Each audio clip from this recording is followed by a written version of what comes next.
It's a very large living room. Crazy. Hi. Ignore. How's it going?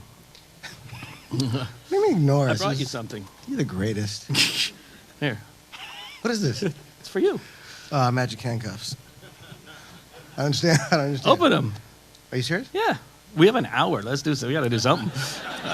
Do you actually bring these? Yeah. No, I found them in the back. What I love is that backstage, I'm like, so how do you want to start this? He's like, yeah, let's just get out there. We'll just figure it out. He's got magic handcuffs with him. What is this? Magic handcuffs. All right, hold on. He really likes magic. You know, I used to do magic as a kid, but I probably wasn't as good at it as he was. Now what? I think you take the plastic off. You better have a trick here. I don't. It's just literally. Oh, just a little discussion. For you. I was at the That's Houdini. Very sweet of you. Thank you very much. I went to the Houdini thing today at the Skirt Ball, which is great. So I'll go see it. I saw them and I got them for him. Well, I'll tell you, I went with my kids yesterday, actually. And he got me nothing. And what if I pulled these out for you? And I saw these, and my daughter's like, "Can I get these?" I was like, "Nope." I cannot. So, but now I'll bring them home. She's gonna be like, "Daddy, thanks." Thanks, Michael. You're welcome. Michael does this. He gives me gifts, and I don't give him gifts. It's been going 10 years. He's been doing. I cannot believe you. Why would you do that? 10 years. I'm like that psycho girlfriend that just keeps waiting. Oh no, he loves me. I swear to God, he loves me. It's actually true. You gave me. Michael gave me a. Are we allowed to break the fourth wall? How does this work? I think we. I guess. Michael, when we were doing Lost, there was. You kept ending acts, and let's just be honest. You loved it. Every act. Every act in the beginning. In the beginning, with these trombones, we're like, this like trombone band thing, you know. And so every commercial was like, Tide is a fantastic detergent. I was like, oh, and I remember I was like, Michael, at some point, just like maybe one act out that's not like the trombone band. And a trombone arrived at my office that was engraved. So you've been giving me gifts for a long time. Thank you for that. Are these engraved? They're not engraved, but they could be. Is anyone here engraved? In the next hour. So how should we start this conversation? What do you want to do? I don't know. I guess guess the mics for a while. I was curious because I know that you sent me.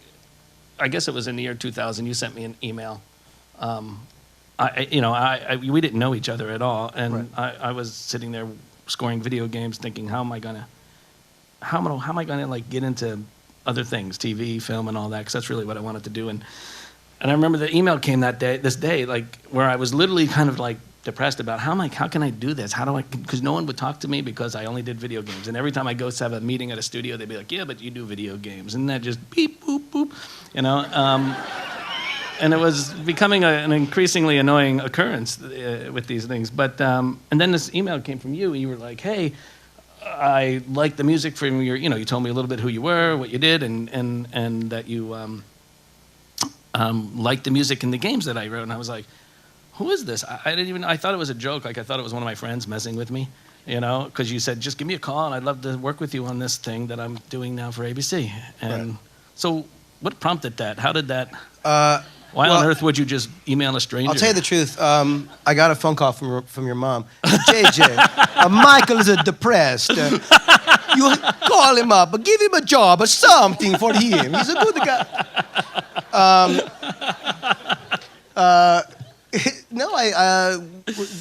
The email sort of said it all. I was a fan of what you had done for the video games. You had worked with Rob Letterman, who I knew. Right. You'd done his short, and so Rob had sung your praises, and the music was great. Jess Alexander as well was a big fan of the music you had done. So it was one of those things where I remember when I was playing the Tomb Raider video game when that first came out, and the music just had a tone and a feeling that was so transportive, and it was as much part of the experience as any of the visuals. And I just remember feeling like it was the first time it hit me. I mean, I was always a fan of video games, but it was the first time it hit me how cinematic video games were going to become. It was like my first personal experience in it. And so when I heard the music that you had been doing for, started with the DreamWorks games, right? And Medal of Honor, those are amazing scores. And I just remember, I was doing this, I had created this show, Alias, we had done this, we were working on the pilot, and I just thought, well, I need a composer who's going to give this thing scope and emotion and and depth. And in TV, typically, it was more of a kind of a guy with a couple synthesizers and maybe a few session players. But I wanted an orchestral score as well as a kind of synth thing. And I just loved your music. So it was one of those things where reaching out to someone whose work you admire and hoping, given how much you love their work, you kind of go, God, that, whether it's music or a painting or an actor, doing a performance or something, you kind of watch that work, you look at it, you take it in, you feel like, God, I bet I get along with that person. I bet that, like, and I hope I will, if I get to meet him. And it was one of those lucky things. It doesn't always happen.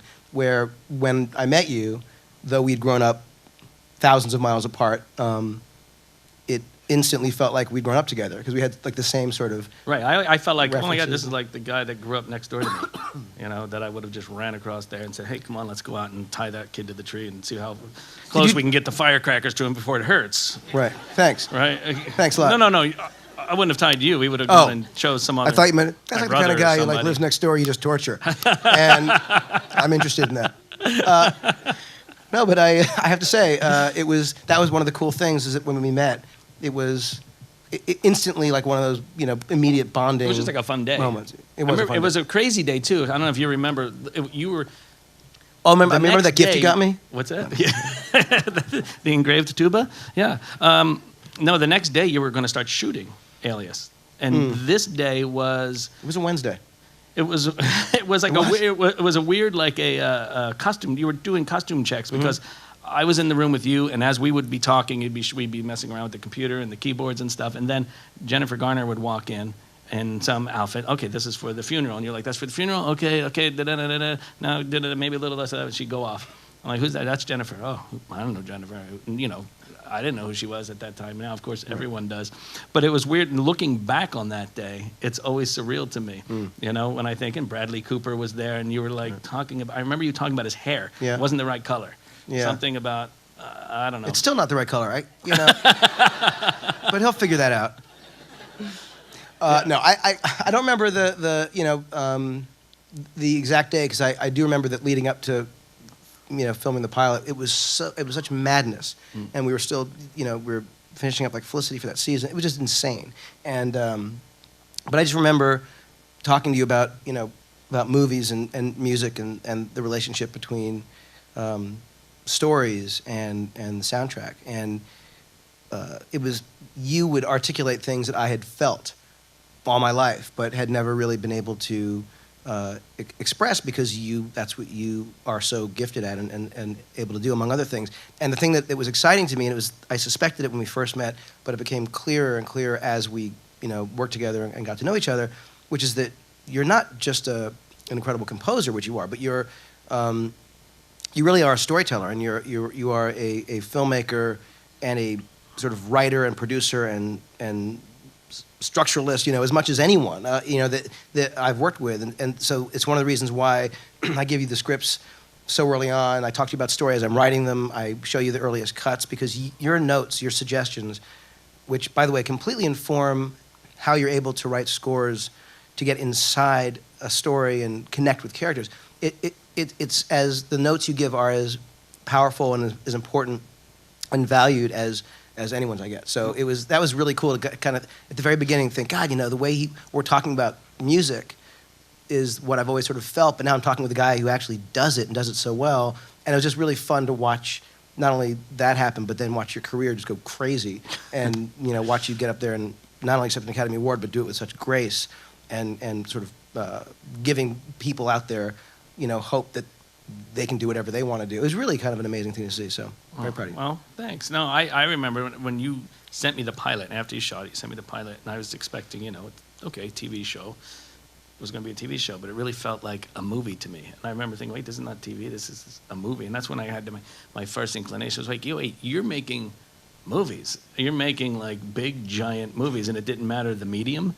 It just felt big, and that was what's so wonderful about that show was just, I felt like we were doing a movie every week. And that was exciting to me because I grew up doing that. And to me, for the first time in a long time, the video games were great and it was a lot of fun to do. But when I got involved with this with you, I suddenly felt like, wait, this is what it was like when I was 10. And I always tell you that. I always tell you that. I say this is what it was like when you were 10. You were literally just going, oh my God, wouldn't it be so awesome if we just did this, you know? And then, bam, there's an episode of Alias that comes out of that kind of excitement and that kind of idea. And that's what I like about this job. It's what I like about what we do. And I felt like you had that same exact feeling. You were coming at it from the same place, where it was just about the excitement of making something fun. Yeah, that is completely the thing that you know, it's always the inspiration for me, which is, you know, it might not be exactly the same stuff, but like 99% of the time it is, the stuff that I would have wanted to do when I was a kid. And there are times when I'll be working on something and I'll remember, like, literally being in like elementary school and writing out an idea that was this idea that I'm working on. I'm like, oh, I'm finally doing that thing that I want, that cut, that transition, or the weird stairs that are underneath the shack in the middle of nowhere, or something where you're like, oh my God, I want to do that when I was in 5th grade. I remember that, you know what I mean, that thing.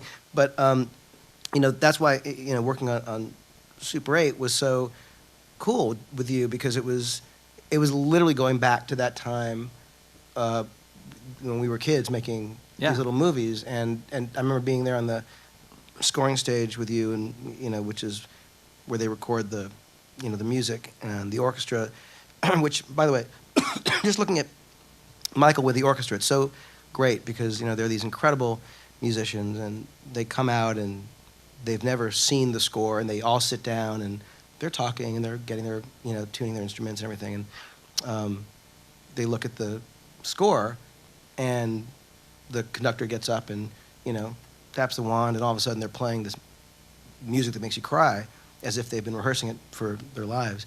And but it's great to see your relationship with the musicians and stuff. But being on the scoring stage and listening to this music that was so beautiful that Michael had written for the film, and I remember looking over at you, and I like literally was, you know, I had like tears in my eyes. I looked over at you, and you had tears in your eyes, and you just said, "Doesn't this sound like our childhood?"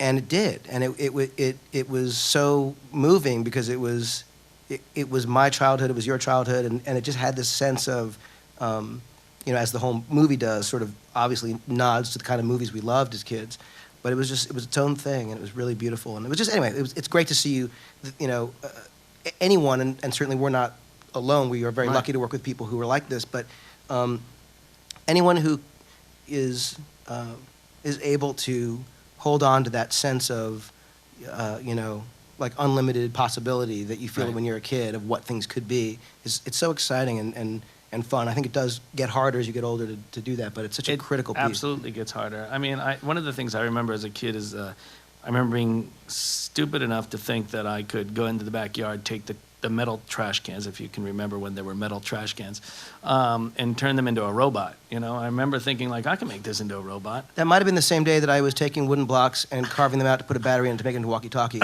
And I think it was probably the same week. But it's that idea of looking at something and going, wait, I think we can do this. I mean, and I feel like I catch myself doing that all the time. Like, you know, even in what we're doing, like people saying, well, can you, even down to the most mundane things, can you really schedule this and do this and make this happen by this? Yeah, absolutely, we could totally do it. Even though it's the most insane thing to do is to say yes to what they're asking. It's just that sense of just, it's an adventure, really. I don't know anyone who has bigger eyes than you do in terms of what's possible. I mean, whether it's, you know, the score, you know, the scale of the orchestra, what can be recorded, how much can be recorded in a day. You know, people are bleeding, leaving the scoring stage. But I know that... happily, though. This is like, you know, they give the blood happily. Not happily. No, but it's amazing watching you do that stuff. Even, by the way, in terms of instrumentation, like when we were doing the score for Super 8, and there was this B3, you know, Hammond organ, hitting these incredible, you know, low notes, you know, these like crazy, rich, deep, and I was like... And I literally said to you as if, you know, I was like, where did this come from? Who came up with it? You know what happened was because I was working on Star Tours, and which is just, they redid the whole attraction. And so I was working on the music for that, and we had an organ player on the session, and his name was Mark Levang, and he is amazing. Unbelievable player, and I just fell in love with the guy. And just without even thinking about it, I was like, you have to be on Super 8. You have to come with us and be a part of it. You're now part of this group. You have to come and do Super 8. I hadn't really thought about what am I going to do with a Hammond organ on Super 8. I mean, because, you know, I used him on Cars, and he was doing all this great, just kind of rock jazz stuff, and but on Super 8 that was clearly not. And so I thought, what did I just do? But then I started like thinking of ways, okay, how can I use this? And I was doubling him with the basses and doing all of these other things. And then even just using it in a kind of old monster movie kind of way, which made me smile. And most of the time I was thinking was, oh my God, I think I'm making the worst mistake ever. But it's making me smile. It's really and cool. it's in an old kind of, hopefully I didn't go overboard with it, but it was just, No, it's fantastic. And then I was using them on everything to double this, and we were trying things. We added like tons of reverb to his tracks. Right. To And also make it was on different tracks, so we could always Yes, we could adjust always if we mess needed with to. it. But it was like this fun- cool idea. I was like, what? You have a Hammond B3 organ? It was like with its orchestra. I'd never seen that before. It was really neat. Anyway, it's incredibly cool to watch you. I don't know. Come up with stuff. So, what was your first magic show? We would take me to magic stores in New York back when there were magic stores. There's, I think, one left, basically. That's sort of the vestige of its former self. And we would, I'd buy a bunch of tricks and go home and put on shows as, 6-year-old, 7, 8-year-old, and, always just do this, the disappearing ball in a little vase, or, the giant domino that the dots move around, whatever, all the stupid Right. shit. The floating zombie ball, killer. You always close with that. I never had that one. Oh, you never had zombie I ball? never had the zombie ball. Oh, dear God. Stratospheres? Really? Oh, so good. This is a different trick. Anyway, I would do these, predictably lame magic shows, and I'd watch my, grandparents or aunts and uncles, and totally buy it. And I think that honestly, when my grandfather took me to Universal Studios when I was 8 years old, that it was this crazy connection for me, because what I loved about magic, I never thought, oh, I want to be a magician. That was never, my goal. But I loved the idea of magic. But when I saw what movies were and the idea that you could actually make movies, it was a catch-all for me, because it was literally a way of practically applying all the crap I love to do into something that was, would potentially reach an audience, could actually involve everything from, music, which I loved, the idea of, explosions and chases and stunts and makeup effects and all this stuff. And it was all about illusion. It was like, oh, you make people believe that model is flying, or that person's really bleeding, or, that thing is, that glass painting is really, a huge house on the hill or something. And so the magic show stuff for me, which was always fun, was really just kind of, like the awakening of like, ooh, I love making people believe something's real. And then when I went to Universal Studios, and this was back when it was really a studio tour. This was before rides were there, and it was like, like you'd walk through Lucille Ball's dressing room. That was a huge Really? Seriously.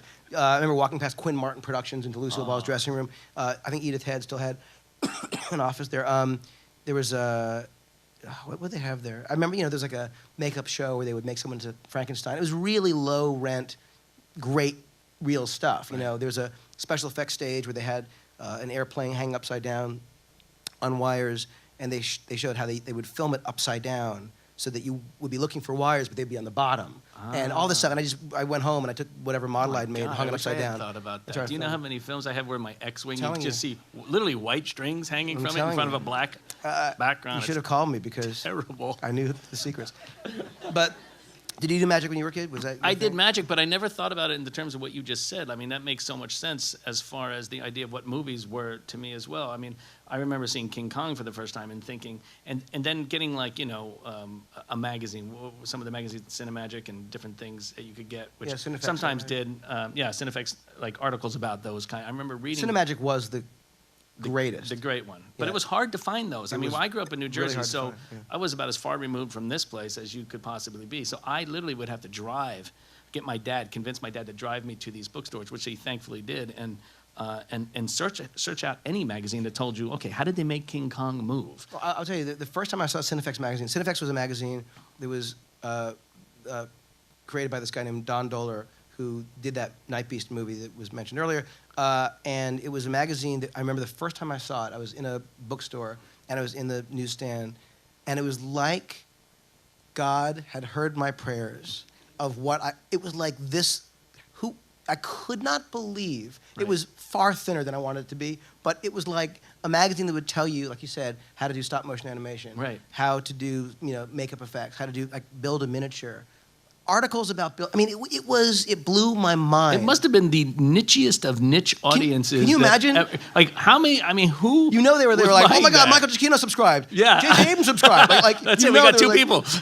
I mean, who was buying that? It's crazy, right? Crazy. It's crazy. But they were amazing because even just the photos, a behind-the-scene photo of a guy working with an armature, to me was like, it was, I don't know, it was like my grandfather just giving me $1,000 for my birthday. It was, I would have thrown aside that $1,000 for the photo of the You guy. ball socket armature. Yes. There's with nothing better. It was and I would try and dream, but how can I make one of those? No you way. know? You couldn't. And they would tell you how. Well, you get Yeah. these and you screw it. And it was like, it wasn't, Yeah, I didn't have a metal But they were shop. like those art things you see like in the back of like a comic book where it's like, draw this circle, draw Right. this line. There's a turtle. You're like, that's impossible.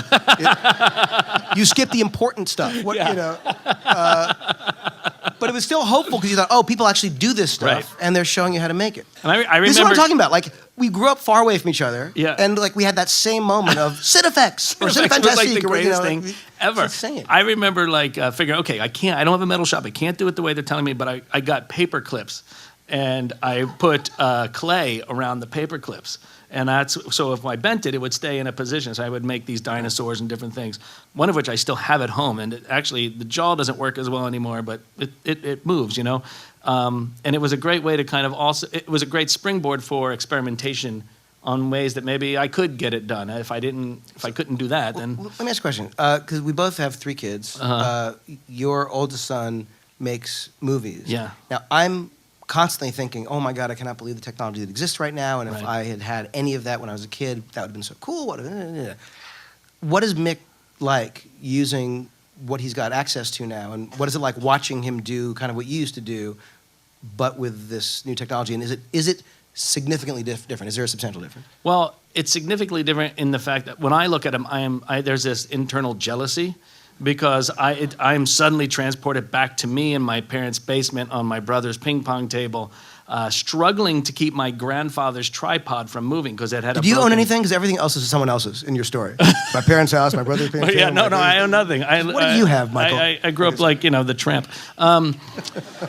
It was so when I'm watching him and he just effortlessly, like he said he knows the green screen. He knows all of these things. Like he'll put that, don't worry about that. I'm going to put that in later. I'll add that in later, but he also knows when to put real things in because he makes a lot of Lego movies as well, which are really fantastic. And whenever I see him going in for a close-up, the ability to just do a close-up of something and the fact that he would do it, I remember thinking like, I could never do Like a that. macro lens? I could never do it. Yeah, I could never do that because my 8mm camera was regular 8mm camera. If you got it too close, it was just blurry. There was no such thing as a close-up. You could get maybe 3 feet away, and that I think was blurry. But it's very different. I mean, but there are obviously some things stay the same. It's all about, okay, what is the story and all this, and I see him very concerned with those things. But all the technical stuff, it just seems so much more fun in a way. It was a way to kind of. I'm sure, again, the editing. More fun now, you're saying? I think so. I think, I don't know. It was work. I mean, I can't say it wasn't fun. I would come home from school and that's what I would do, go down to the basement and make a movie. I mean, I spent my whole childhood doing that. So clearly it was fun, but it was just, I don't know, different. So much of my time was spent, waiting for the film to come back. Yeah. Literally, you would shoot, and so you're doing stop motion, so it would take, first of all, forever just to clear 3 minutes of film. All right, so you couldn't just the next day, hey, let me check what I did yesterday.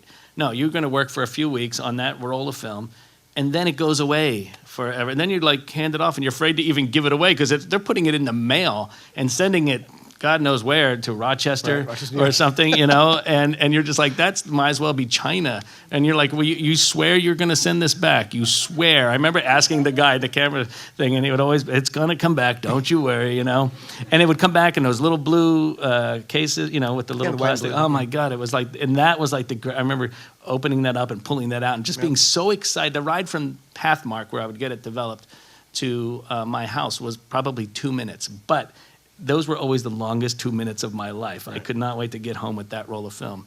And then inevitably, the exposure was wrong, or some terrible, and you would just be like, I think that's where I also, would use my first curse words on those moments. I don't know. What about you? Like when is it different for you now? For me, one of my favorite things to do is go and watch you work on the set. Like I could literally, Mick loves to go to, and I have to drag him away.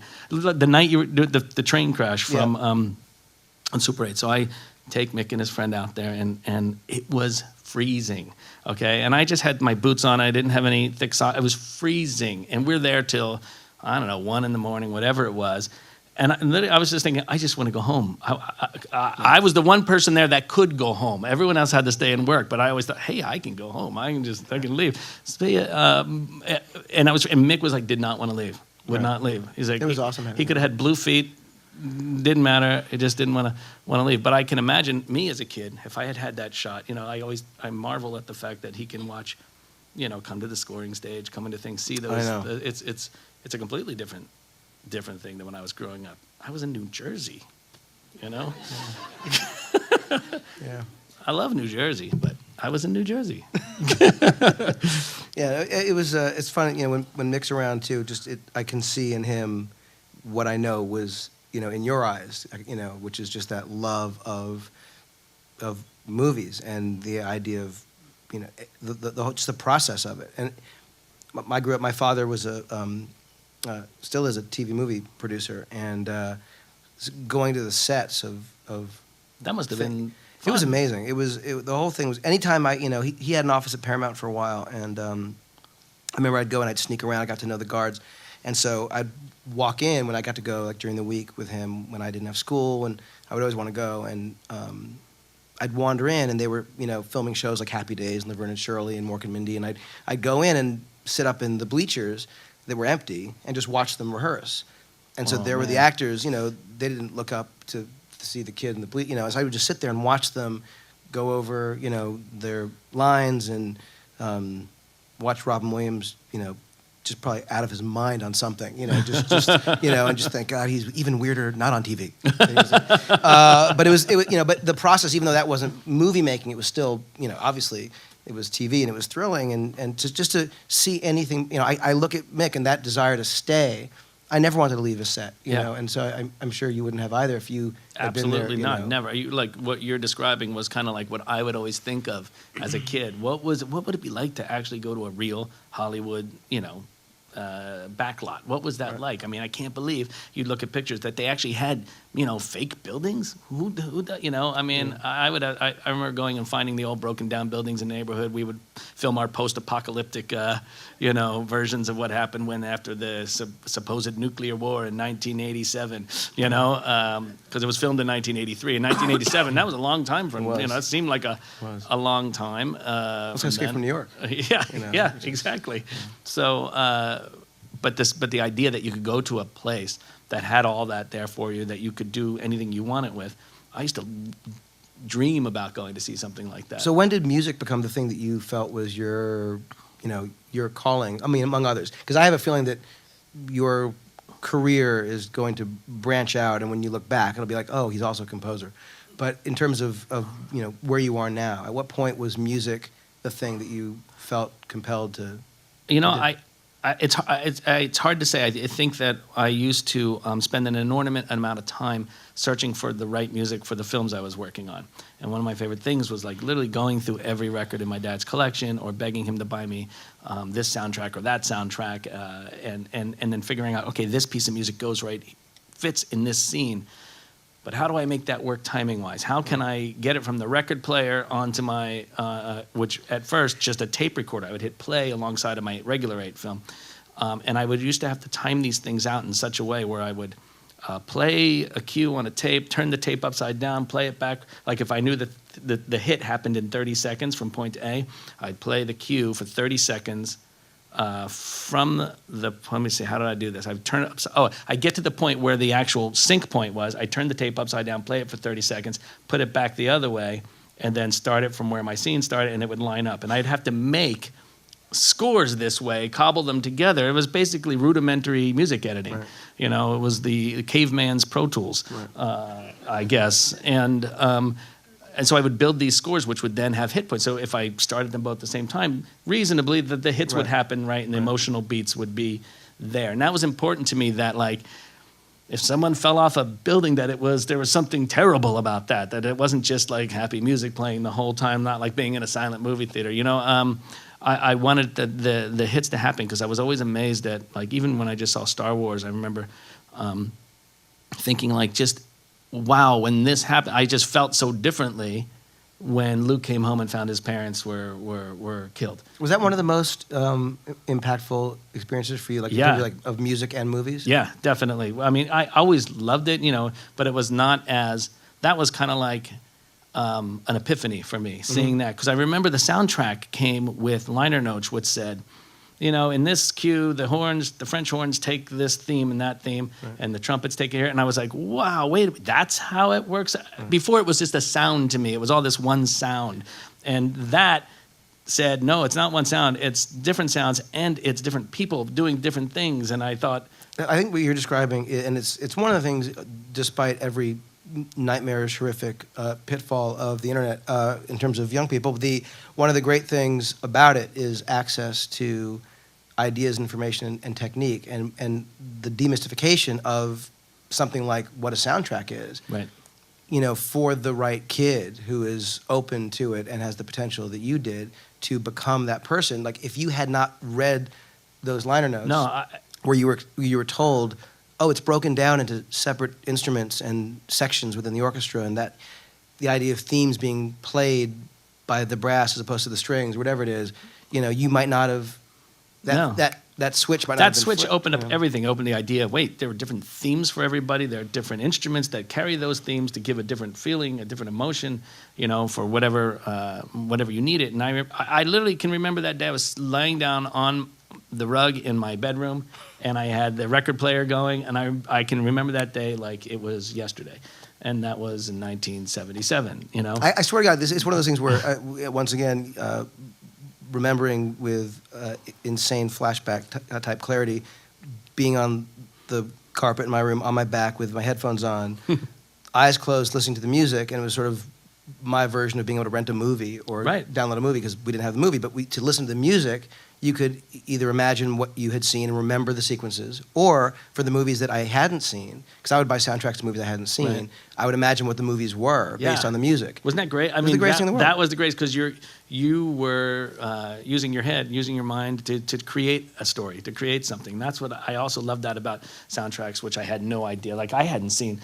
For some reason, there was a Lawrence of Arabia soundtrack in the basement, and I never had seen that movie as a kid, but listening to it, I felt I had seen a version of Lawrence of Arabia. Of course, when I saw it, it was nothing like what I imagined in my head, but I remember that idea of just creating those things. Even certain classical music did that too. You know, listen to, and so on my rate, I had a little, I won in an art contest this digital radio, and digital meaning the numbers flipped, you know, on a wheel, you know, and I remember they called it, I still have this clock somewhere, but I drew a picture of a mouse writing a letter to Santa, and somehow that got me the clock. But I remember that on the radio, that was the clock I listened to, the classical station, and anytime they would have like a John Philip Sousa moment, I would be like, yes, I was like the weirdest kid, because I kind of was interested in rock and roll, but I always like felt it was beneath me as a 9-year-old kid. You were a snob even then? I was a snob. I was. It was terrible. And this is the most embarrassing thing, really. Literally, for about 3 years, I only wore khakis. And that was because of Indiana Jones. That's how nerdy I was as a kid. I refuse to wear jeans. But I'm wearing them now. See, it's okay. So it got better. But yeah, just those things that just made me think of like. Oh, this just hit me though. Did you only agree to wear jeans because Back to the Future came out? Yes, in 1985, right. Well, coupled with the vest. I was doing the math. I'm like 85. Oh, it's Back to the Future. That's why he started wearing jeans. You know, and those, what were those vests? Did you ever have to, you would not Never have big needed it vest out fan. here. No, never a big vest person. But come on, New Jersey. that movie's You one of the had best to wear movies of 'em. all time. Yeah. No, are you kidding me? But, well, that was the other great thing about the time we grew up, and think about what we got to see in movie theaters growing up. We got to see E.T., we got to see Poltergeist, we got to see Raiders of the Lost Ark, Back to the Future, all of them. Yeah. I mean, just you name it, almost every great movie that you look back on. Well, that genre. In that genre. It was fun. It was almost like those movies were kind of like going to the amusement park. Yeah. It was like when those kind of movies came out. Yep. You know, and there was that that Amblin brand, which Yeah. was such a distinct and huge impact. I think. But you liked horror movies too. See, this is where I did not like Fangoria. I could not look at Fangoria. You know that I was a huge fan of Fangoria. See, I couldn't look at it because it Fangoria was I think like still. a horror. It's a horror magazine. It is still that shows incredibly graphic, horrible, monsters and people with murders half their and head things. ripped off, and here's how we did that. I could not look at that. I was a huge fan of that stuff. I couldn't look at that. I hate it. As I get older, of course, I'm disinterested now in that as a filmmaker, but as a sort of fan of the makeup techniques, I the loved process. it, and I would write fan letters to, Dick Smith, who was a makeup artist who did like The Exorcist and Godfather and Scanners and Altered States, and he did in Starman, he did that transformation from the kid to Jeff Bridges, and it was this thing where he 206 heads that he made, and they filmed them. It was like precursor to all CG stuff, which would now, of course, be done, entirely digitally. But the effect, frankly, didn't really work. The transitions didn't work, so it was kind of like, But he was so ahead of his time, and would do these amazing things. But I wrote these fan letters to him, and I was like 14 or 15, and I remember I came home, and there was this little box, and I opened it up, and inside was a tongue with a note that said, "Dear JJ, just put a little dab of peanut butter in here and stick it in your title stay. This is the tongue from The Exorcist that Linda Blair had. Get out of here." And so it's this pointy, scary tongue. But it's one of those And my mom was like, "A man sent you what?" I'm like, "No, he's an artist. Give me back my tongue."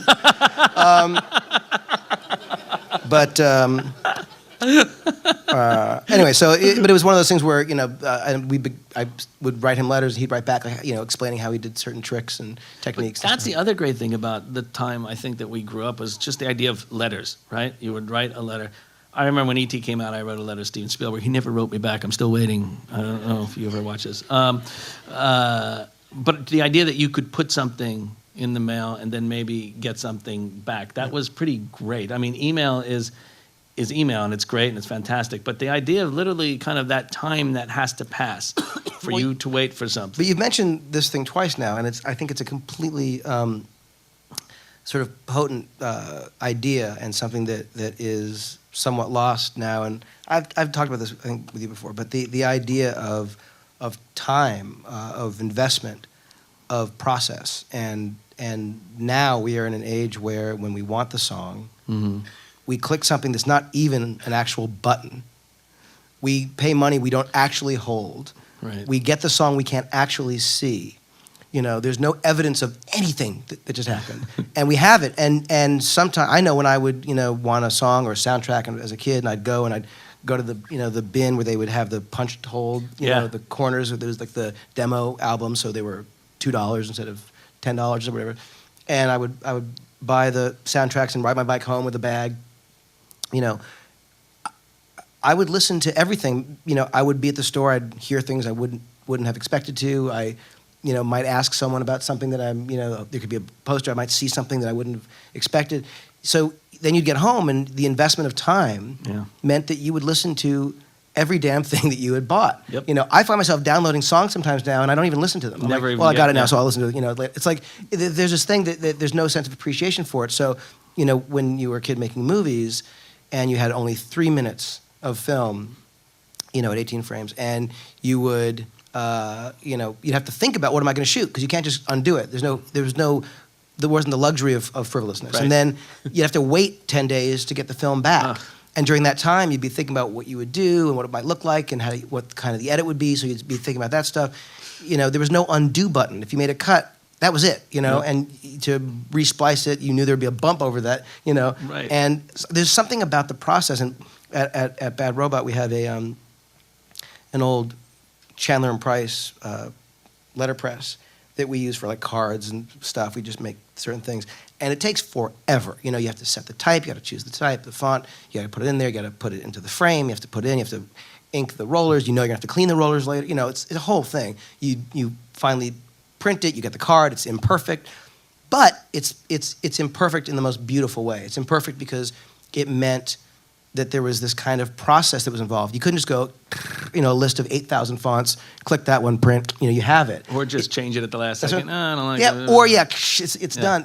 There's an investment. And so there's something about, what you're saying about sending a letter and waiting to get it back and kind of wondering what that would be. I'm not saying there isn't a sense of sending an email and wanting to get it, there's that. Mm-hmm. But there's something intangible about it. And there's something, and I think that as, people, there's a kind of, at least I'm sensing, and I don't know quite how to quantify it, but a kind of hunger for that process and that analog experience, because there's an investment of time and energy and process that's being lost. And I think that it's hugely valuable. Well, not to bring up Mick again, but my son, again, is very interested in records. He likes records, he wants to go and buy records now, and he plays them, and he'll sit in there and do his homework to the record, and you're just like, even that's an alien concept in a way, you feel like, wow, but I like that. And then it got me back, and I was like, wait, I'm going to go bring all my old records. So I brought all my old soundtracks, I had my Indiana Jones and all this. And just the idea of pulling it out and going, oh my God, I remember that scratch. I remember that. I remember how that happened. I remember how pissed off I was when I dropped it on the table, But the idea, there was something there. There's a memory built into that thing right there, just by pulling it out and looking at it. And that could never happen with a digital file, unless you just delete it. Should we do questions? Yeah, I guess, sure. Should we talk, open it up and see if there are any things that you want to talk about? Yes? I was wondering if you could discuss if you had any moral qualms on Star Trek in destroying an entire planet so that you would have the license to create your own stories going forward. None whatsoever.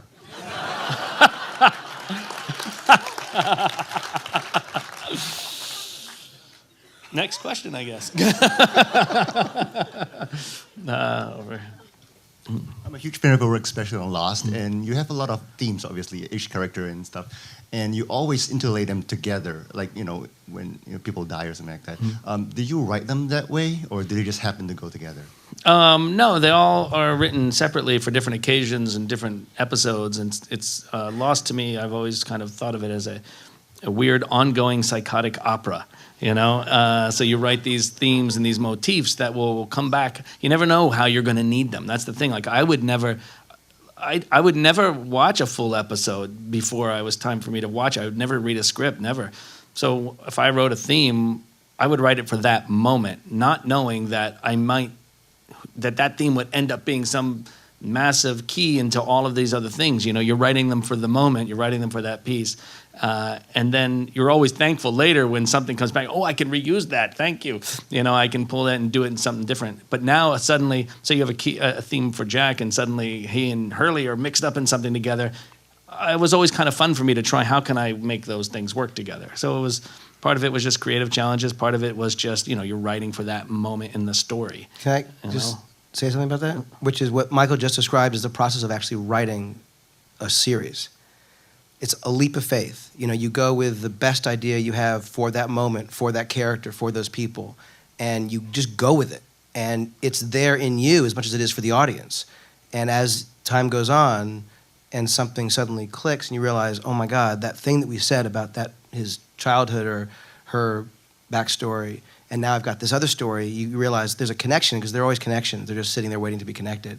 And watching Michael work, what's incredible is he'll come up with a theme that is so right for a character, and then the way he will adjust the theme whether it's an instrumentation or tempo or the support music going on, and suddenly there'll be a scene between that character and someone else, and he'll find a way to connect those two themes. You did at the end of Super 8 in a way with the family theme and then Alice's theme, right. And it was like, come on, that could not be an accident. You must have known you were going to do that, and it reminds me of talking to Stephen King about writing and how he never outlines, and he just jumps in. It's a leap of faith. And I remember saying to him, come on, that one story, Quitters Incorporated from Night Shift, you're telling me you didn't know the ending of that story? You had to have known. He's like, no, I just knew I'd find an ending.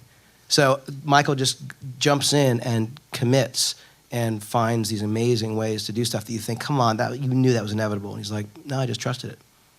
It's cool. Deadlines help too.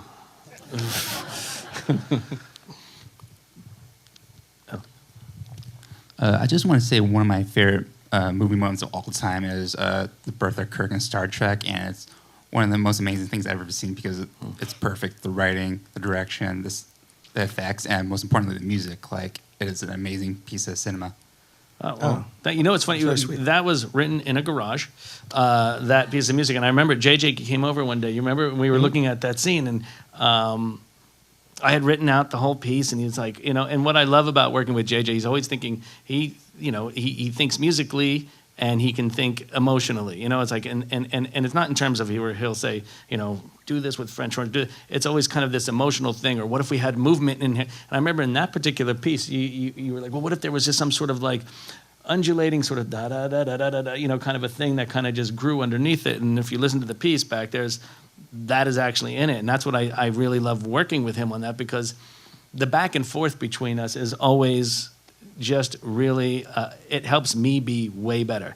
When I can put something in front of him and know that I'm going to get an honest answer about it, because sometimes you write something and people just say, yeah, it's great. And then there's issues later and there's all kind but when we work together, it's really great to know you're going to get an honest answer. And there is nothing, even if, like the theme, the first bad guy theme in, I wrote this one theme for Super 8, which is bad guy theme, and he would never respond about it. He would never talk about it. And I remember finally having to just force his arm and just say, come on, do you hate it? It's okay. It's okay. Say you hate it. And he goes, okay, I hate it. I was like, fine, get rid of it. We'll just do another one, and that's kind of the fun. Well, look, obviously it's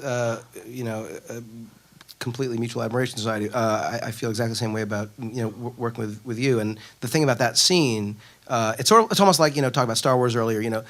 Try watching the crawl at the beginning, the text going up in Star Wars without the sound on. It's a slightly different experience. It's like it goes from like profound life-altering experience to shit. Basically. But what I was going to say about that sequence is, if you watch that without music, it's remarkable how unemotional it is. Like literally, that sequence is the actors did an amazing job and the writers did a great job and everything. But I got to tell you, that music that Michael wrote for that sequence and the way it was mixed and everything is just, it really was the difference between it having an effect on you at all and it not. Mm-hmm. Oh. Hi. I was just wondering, because I can't remember her name, she mentioned right before you guys came out about how you started at a liberal arts school and now you're a filmmaker, and you started at a filmmaking school and now you're a music composer. Mm-hmm. And I know we, like, especially as if you're like some sort of artist, you get kind of hung up on what your future plans are and like this is the plan and like how that works out. And so I was wondering if you have anything to say about kind of trusting what's happening, even if it's not exactly what you planned, and how you guys each kind of came upon your destinies or whatever, or like I don't know. Yeah, or it never goes as you plan it to go. I mean, Yeah. there's no point in planning. I learned that a long time ago. Just the only planning you can do is if you want to budget something, you want to do this. That's all fine. You can do, but planning life is not a good idea. And it's better for me, anyways. It was better just to focus on, I think I'll be happy here, and I'll see where that leads me. And I remember film school. I loved making films. So I was like, I would be happy in film school, and I was happy in film school. I loved every second of it. And I think from then on, just kind of, even when I got jobs in publicity, I worked in publicity after I graduated, and I was there for a bunch of years. But I liked it because it was in the film business. I don't know, there was something that made me happy about it, that I was learning about the film business. So for me, it's always been, where are you going to go that's going to excite you, make you happy, it's going to keep you interested and creatively challenge you, as opposed to worrying about the end game. Do you know what I mean? Does that make... Yeah, I mean, I think that what's interesting about what you're saying, for me, is that there's a term, Renaissance man or Renaissance woman that it's been applied to people who do a bunch of things, and I think that term is sort of increasingly irrelevant because the analogy of between different art forms and mediums, especially in film, for sure, the differences are sort of going away. Meaning that someone who is a writer, given what technology is available now, can increasingly become a director, or someone who is into music is probably using software that is literally the same exact,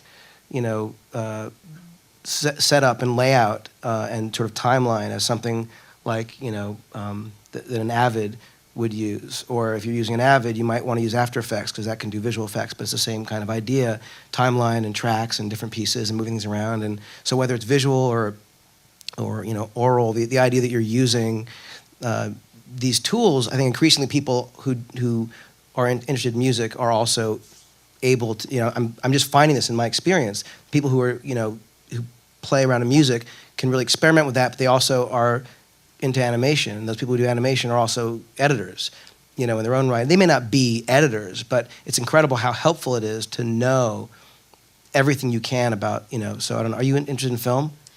Yeah, I'm currently studying acting, but I'm kind of open to anything and interested in Well, lots of things. but it is one of those things where if you're an actor, to understand what it is to write or to direct, or when you're working with the director of photography, what that really is, or what those people are doing when they're editing, and the film that you've shot or whatever it is, it's only good to understand more of the process. And so there's I think Michael's right that you can't really plan exactly what you're going to do. I always knew I wanted to do what I'm doing, and if I was still working in a restaurant or ice cream parlor or comic book store or whatever jobs I've had, I would still be going home at night and trying to make movies. And unlike when we were kids, you chances are either have access to or could easily get access to a Canon 5D Mark II and start making a movie that looks eerily like the movies you're seeing in the theater, and that was something certainly we didn't have as kids. No, absolutely. I always talk just to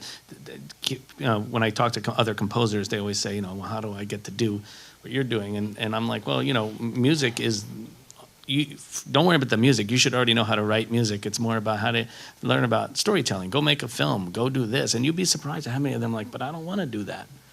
I don't want to edit. I just want to write. I'm like, okay, but I'm not saying you have to be an editor. I'm saying you should just open your eyes to what goes on the other side of the camera, because communication is the bottom line in everything we do, especially in an art form such as filmmaking, where everyone, you can't do it alone. You got to work with a lot of people. And to be able to communicate with them in their own language is a huge help, huge help. So, yeah. Yes? Yeah. Agreed. Gentleman in the red shirt. And JJ, your visual style, how do you get the inspiration for the way your films look, or where they come from that standpoint? Well, I don't have a clue as to what my style is at all. I know that I've used a lot of lens flares lately, and I get a lot of crap for that. But I can't help but liking lens flares. But I don't know what my I don't know what my style is, and I think that probably a lot of people who see my work agree.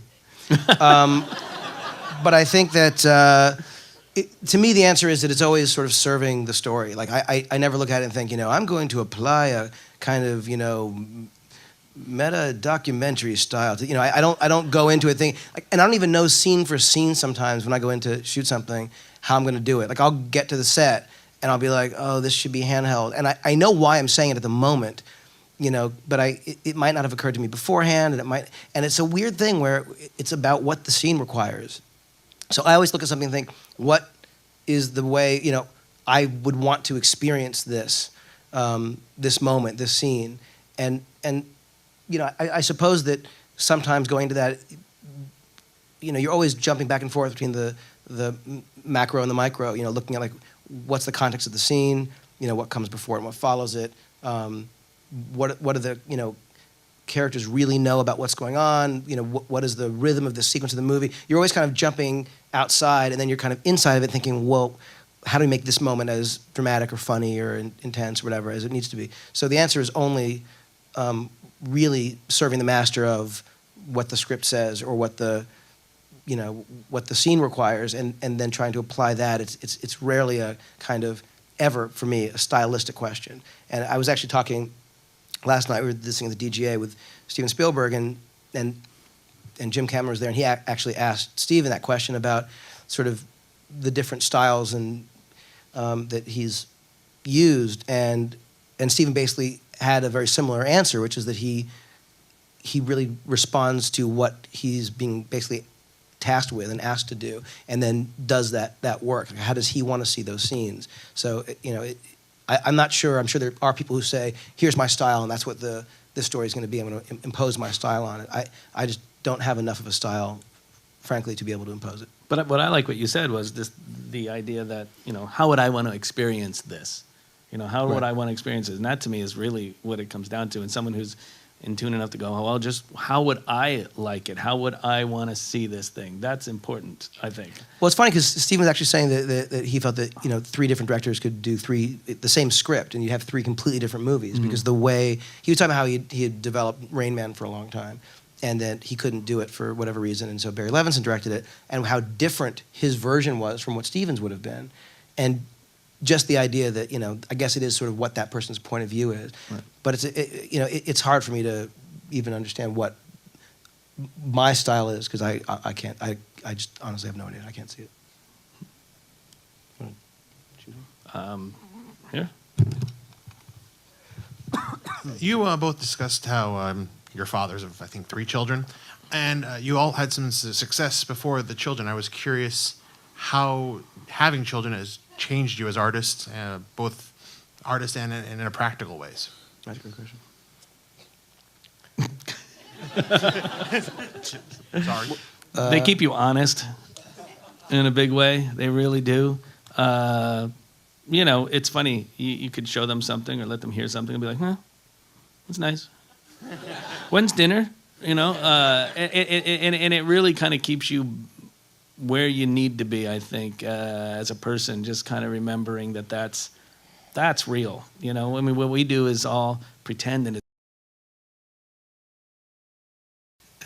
in my life. And so I know that, for example, working on this movie, I think one of the reasons why what is interesting to me to do Super 8 was because my kids are sort of approaching the age that I was when I was making Super 8 movies. And so in a way, it was sort of a thing to kind of, a project to work on, that I was sort of on the tightrope, where I was kind of like right on that line. I was sort of the kid still, but I'm very much the parents in the movie. So I could relate to both of them. And it's funny because when I was younger, I was writing a lot of sort of older, or stories with older characters. I was 22, whatever, when I wrote this movie regarding Henry, and I couldn't possibly know what the hell it was like to be, a 40-something lawyer and have a kid and all that stuff. And so in a way, being a little bit older now, it's nice to be able to sort of look back and actually look at our kids too, and sort of feel like you're, they're teaching you something, that you're looking at the way they see the world. And also, like, when you have a 5-year-old, like, it's the greatest thing in the world, because the questions that you get asked, like, and like right up against each other. Like, what's a catapult? And you're like, oh, a catapult. And you explain, did Oh, Jesus look, there's really an come back ant. to There's life? an Did ant. Jesus really come? You know, like I don't know. Well, some people think he did. You know, it's like how does the water come out of the faucet? There's a part, and then the thing happens. It's like you know, why can't dogs talk? Well, because they don't. Their vocal cords are, and you just like, and it just reminds you of the best stuff in the world. So They can talk. Didn't you see Up? no. I just want to ask you a question about that regarding Henry, because I remember I saw that film at a time clearly before I had kids and everything, and there was something very moving about that film to me. But looking back now for you, I mean, really, can you? I just want to know a little bit more about how you feel about looking at that. As to how would that have been different for you to right now? Like, what is there anything in particular that you look at and go? What happened was. I was lucky enough to sell a treatment for a movie. The writer's strike happened. I moved back to Los Angeles from New York, where I was in school, and moved in with Greg Rumberg, my oldest friend, and which was ridiculous. I mean, 2 years living with Greg. I have stories, and he was ridiculous. But I remember, never really being the most social guy, and I'd be out and thinking, God, I want to go home and write something. And so I'd go home and I would work on this script, this idea, and if I were to write that script now, I think there would have been a lot more to it, and I think that though I think there were some things in it that were fine, that ultimately it was pretty thin, but there was an emotional core that I think was valid. I just don't think I had the tools, and in no way convinced I have them now, to be able to realize that idea as much as I needed to. And also I think that there were issues. I was just so excited with the fact that once the strike was over and finished the script and everything, and then sold it, and Mike Nichols was suddenly directing it, and Harrison Ford was starring in it, and Scott Rudin was producing it. It was just, I was 22, 23, and all I knew is I didn't want to get fired. So I was just, following them around, listening, whatever this, and it was an amazing experience. So I wouldn't change anything. But I, of course, wish I had written something that, in retrospect, I, had more pride in. Well, it's interesting. No, I mean, like I said, when I haven't seen it since I was much younger, and I wonder, looking at it now for me, I'm going to let you know. I'm going to watch it tonight. Thanks. Tell you how I feel.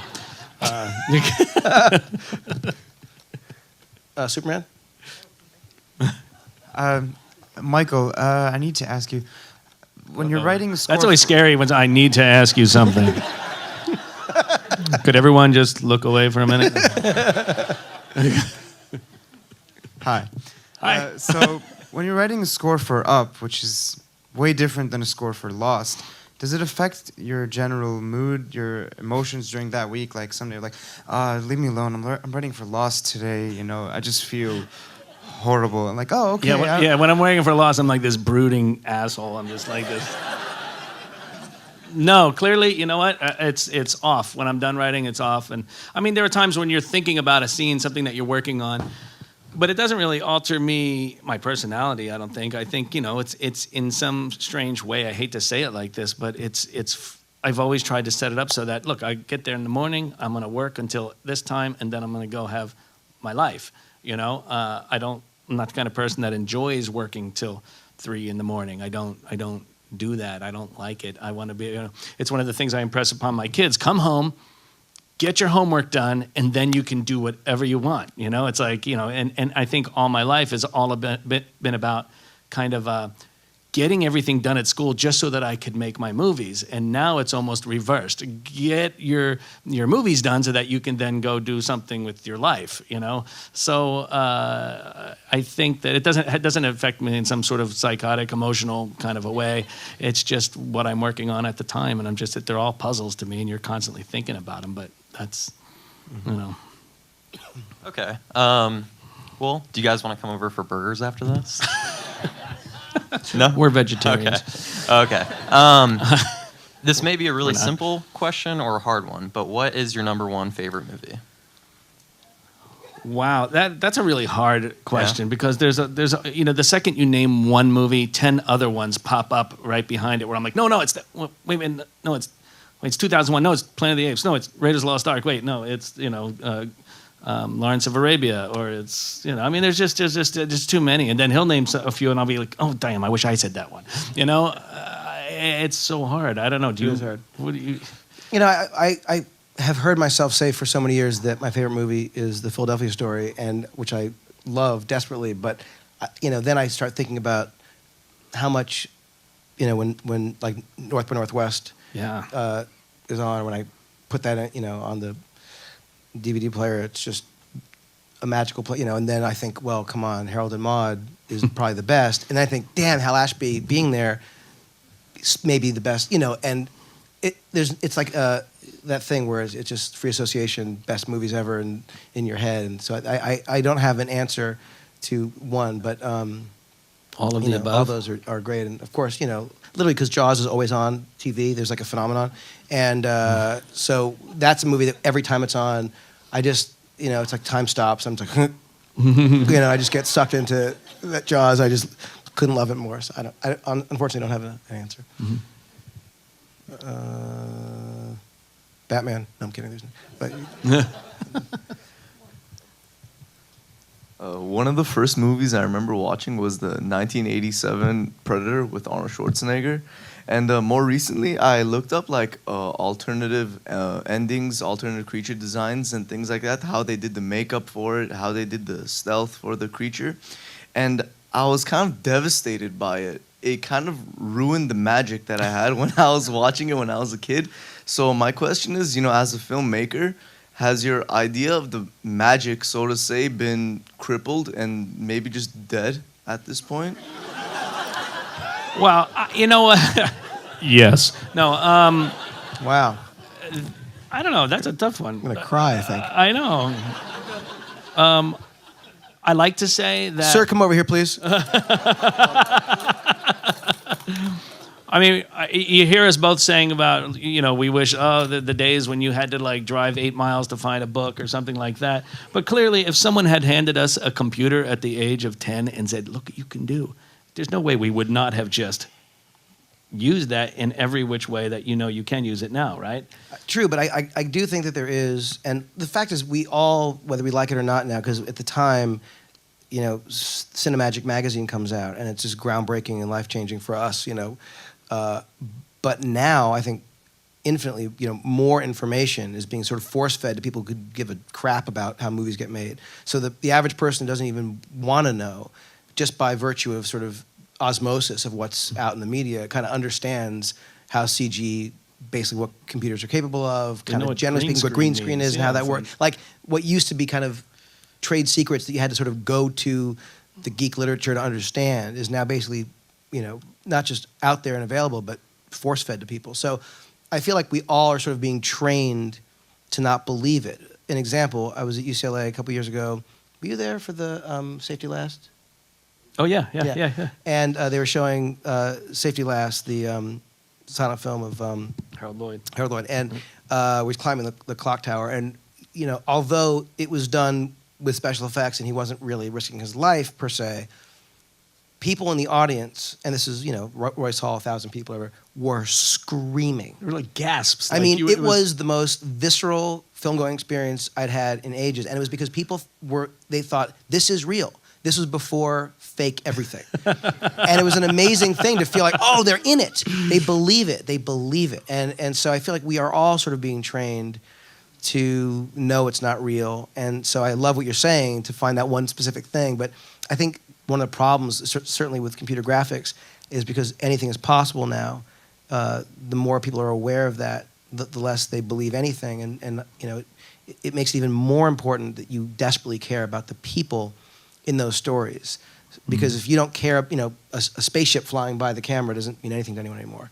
There's no spectacle that's going to impress you. But if you love the people on that spaceship, then you'll care. So you both talked about storytelling, and you both have a really strong sense for storytelling in your stories, and that's an ingredient that's not always there. I was wondering if you could give any insight into where you found your sixth sense for storytelling. I don't know. Well, first say thank you. That was very nice. Yeah, I mean, I still don't think Oh my God, that, you'd say thank you. I still, Yeah, I feel like I'm always struggling to get the story right. Like you're always struggling to figure out what it is. And for me, it's always just about how does it make you feel? Does it make you feel? Does it make you want to cry? Does it make you want? It's about discovering those kind of primal things about what you're working on first. I don't know. I think I watched too much TV growing up. I loved storytelling on TV. I loved movies. Loved being read books. My mom was a teacher. She'd read to us all the time. Where does it come from? I don't know. I mean, just watching Michael work, the amazing thing is you could show him a scene and, have an idea of kind of where music should go. Because you do a spotting session, you'll sit with the composer and you'll go over, we'll hang out and watch the movie and go over like where music should go and where, it should go and kind of what the feeling should be. But what's incredible is, it's easy to say, oh, there should be music here. Music should start here. It's almost like, it's like buying art by the yard. It's like, I want art there. Put art on that wall. That wall deserves art. Fill that wall with art. But, you can't think of it that way. It's so easy to say, oh, there should be a piece of music here. But what Michael does, and it's like working with a great actor, is, you say, this is what the feeling is. This is what the intent is. And then Michael goes away and comes back having done magic, and he just literally returns with something that is not only feeling, but it's weird because obviously music is math too. Yeah, but you also, there's no way for me to do that unless I feel something to begin with. Like I've worked on things where I know, and I'm not saying that it's fair to give you a piece that has no emotional content and say put emotion in here, but what you do though is what's incredible is because it is as mathematical as it's this crazy nexus of sort of, science and faith. It really is. Where it's about inspiration, and he'll have an answer to what he's doing and why, like what he's playing. It's never, like when you asked the question earlier, sir, about, the themes and then coming together, it's like, though there are no, you can't always plan what's going to happen down the line. It's not an accident when things do come together. How they come together, there's an intention. And so what's cool is like listening to what Michael does, he'll suddenly bring up, emphasizing, a moment, a character, a look, and Michael will say, oh, well, this is the moment that for me really landed. Now, I might have cut the scene together and thought that the sort of moment it really happens is 2 shots earlier. But Michael will say, no, the moment that really gets me, I'm playing this. And now all of a sudden I'll look at the same thing that I've been working on for X number of months in a different way, and I'll realize, oh my God, like in the nuance, in the subtlety, in the kind of, in the notes that are being played, Michael has suddenly taken something that I was seeing in one way and like shifted it. Now there are certain times where I really want something to play a certain way and I'll ask to, but usually, most of the time, it'll just hit me like a ton of bricks, like, oh my God, I didn't even see that. And that's what's so naturally, something that Michael has an ability to do. And the short answer for me to your question is really the same, which is what makes you feel and what compels you to want to know more. The thing that makes me crazy is when in movies you feel like you're just being spoon-fed everything for like the first reel of the movie, and like 10 minutes go by, and you can deconstruct why they're doing what they're doing, and you almost resent the movie for feeling like you're not smart enough to understand so instead of like being like, what is that behavior? Or that's interesting, or, why is that happening? Or, oh my God, this guy died the day his son is being born, or whatever the thing is, you want to feel something, and then you've got me. But all the information in the world, then I feel like, okay, now the movie owes me. If after 10 minutes of being sort of force-fed stuff, I'm like, okay, the movie, I defy you to get me back. You know what I mean? Where it's almost like you resent it. And all you wanted when you first started watching the movie was to be taken somewhere. You were willing to give your soul to that movie to go somewhere. And so it's that early stuff that, and Michael is just amazing at it, just grabbing you and making you feel something. Because once you feel something, you're sort of at the movie's mercy. But I think you just have to be able to react emotionally. Do you know what I mean? To something as opposed to intellectually. And I think that's what he gives me, something to react emotionally to. So. Thank you, JJ and Michael. We have 5 more minutes for one more question. Okay. Uh-oh. Your turn to pick or me? You, please. Oh, I guess right there in the center. You don't know. Right, the scarf. Yep.